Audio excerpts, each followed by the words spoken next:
Hey folks, this is Kalani. Leveling in a new expansion is always fantastic the first time around.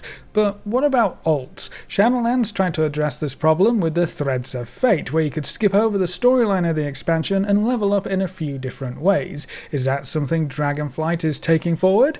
Well, kind of. There is something that you might call the Threads of Fate 2.0, but honestly I think it's way better this time around, and it's going to make leveling your alts through Dragonflight so much more manageable and probably a lot more fun when compared to Shadowlands. So let's check out this Threads of Fate 2.0 and the new leveling options your alt will have, and why I think leveling alts is going to be so much better this time around. Make sure you stick around to the end of the video where we have another beta key giveaway, just in case you weren't lucky the first time. Now before we jump in, be sure to hit up that like button and subscribe so you never miss another video. Alrighty, so to get a solid idea of what your alt leveling is going to look like and how it's going to be different, let's quickly go over how leveling is going to work for your first time through Dragonflight. You'll start Dragonflight with a quest in your main city, so Orgrimmar or Stormwind, and that will essentially lead you to a boat for the Alliance or a super cool mega awesome gunship for the Horde. If I were travelling to a potentially dangerous unknown land, I know which ship I would rather be on, so the cool Horde ship comes in for a sweet landing in the Waking Shores. We'll do a couple of quests,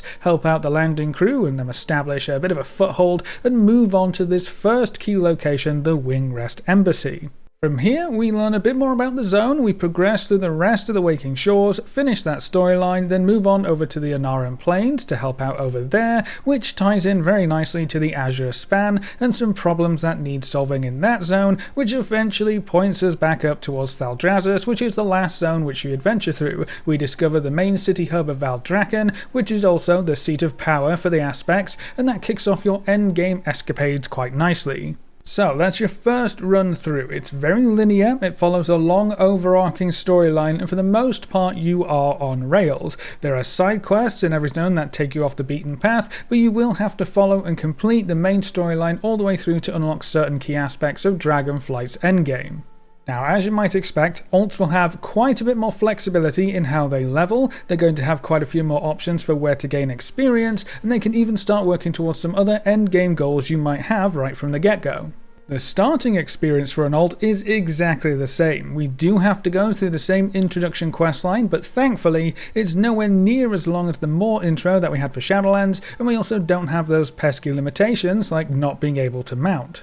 So we start the quest in the main city, we hop on the boat or awesome gunship, zoom on over to the Dragon Isles, complete those first few quests that we talked about earlier, and then when you arrive in the Wingrest Embassy this time, you will get a new quest, Adventuring in the Dragon Isles. This quest asks you to pop by the nearby scouting map and choose where to go next. All of these choices are quite simply the start of the storyline or questline for each of the 4 different zones. So you don't have to go through them in the same intended order as your first playthrough. You can even go straight to Thaldraszus, the last zone, on your level 60 alt. Everything in the Dragon Isles will scale to your alt level, so you won't ever be under-leveled for an area, so you can go through the zones again in whatever order you choose. This is why players are calling this the Threads of Fate 2.0, because it's kinda the same thing, but it's also addressing the new Game Plus option for alts in a different way. It's also worth noting that you don't have to turn this on or click on a specific dialogue option. This will just automatically happen for all of your alts no matter what.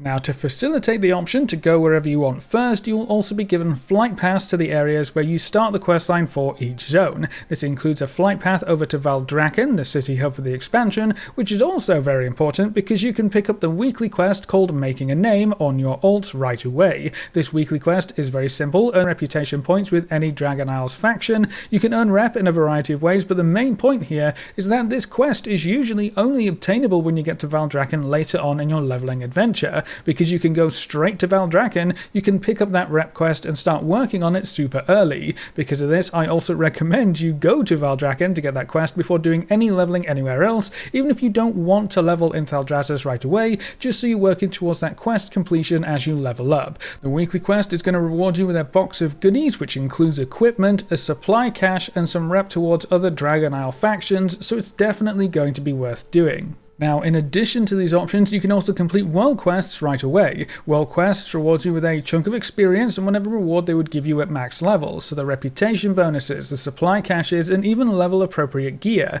Now, a quick note here, world quests do seem to be on a longer timer in Dragonflight, so I would actually wait to complete any gear related world quests until you are a higher level just to maximize your rewards there. They don't give a crazy amount of experience right now, so they probably aren't worth going out of your way to complete, but if you happen upon a world quest while following a storyline, it's going to be a nice chunk of experience if you get it done. I think this is actually better than the Threads of Fate in Shadowlands because this instantly opens the map for you. You can go wherever you want and experience in a whole variety of ways, but you still also have the option of going through the main storyline. In Shadowlands, when you locked yourself into Threads of Fate, that was kind of it. You couldn't complete or work through the main storyline quests anymore. That was literally locked away for you. So in Dragonflight, it's kind of the best of both worlds. If there are sections of the storyline you really want to play through, either because they were really fun and you enjoyed them, or just because they're very good experience-wise, you can pick and choose which sections to complete, and then fill in the rest of your leveling adventures with world quests, dungeons, special events, and any other side quests in any of the zones. It's way more flexible, gives you way more options, and it should hopefully make leveling more interesting,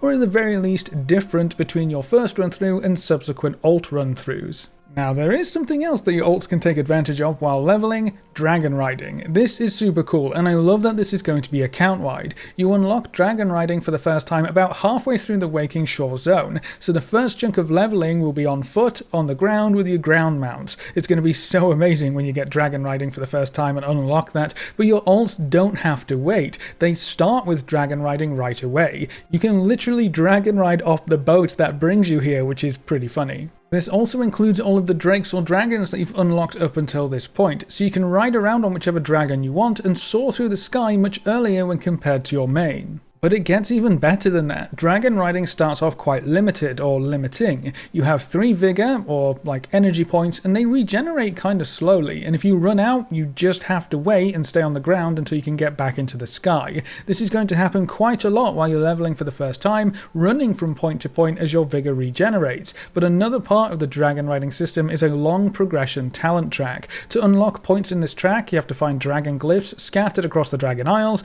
Those glyphs and the associated points you can spend are account-wide, so not only do you get to ride around on your dragons immediately, you also get to spend all of your points. So if you gather all of the dragon glyphs on your main character, which I totally recommend you do as you level for the first time, when you get around to leveling an alt, you'll have enough vigor to zoom through the air in record speed, and you will probably never have to worry about running out of vigor. So this will make leveling your alts much faster, and it's all thanks to dragon riding being account-wide. Apart from those points, leveling up your alts isn't going to be too much different. There aren't any huge new ways to level up, and from the looks of things, spamming dungeons and completing the main storyline will net you the largest chunks of experience. So the major change does come in with being able to do whichever zones you want, in whatever order, and being able to do it much faster thanks to dragon riding. Now, before we pop off, we have another beta key giveaway. If you weren't lucky enough to win in the first round, we have another 15 keys that we're giving away over on Twitter. It's the same kind of deal, so super easy to enter. It only runs for about a day, and the lucky winners will be able to take a peek at Dragonflight just a little early to see what all the hype is about. I'll give you a link in the comments below that will send you straight over to the giveaway, so good luck to everyone who enters. But that's how alt leveling is going to be different in Dragonflight and the Threads of Fate 2.0 feature explained. What do you think from what you've seen so far? Are there any features that you would like to have access to while leveling your alts? And how do you feel about dragon riding progression being account-wide? Leave all your thoughts in the comments section below. A big thank you to all of our supporters over on Patreon and everyone who's subscribed on Twitch. You can see their names floating by on screen. If you want to see more videos like this, make sure to subscribe and ring that notification bell so you never miss another video. Thanks for watching, folks. Good luck and have fun, and as always, I will see you next time.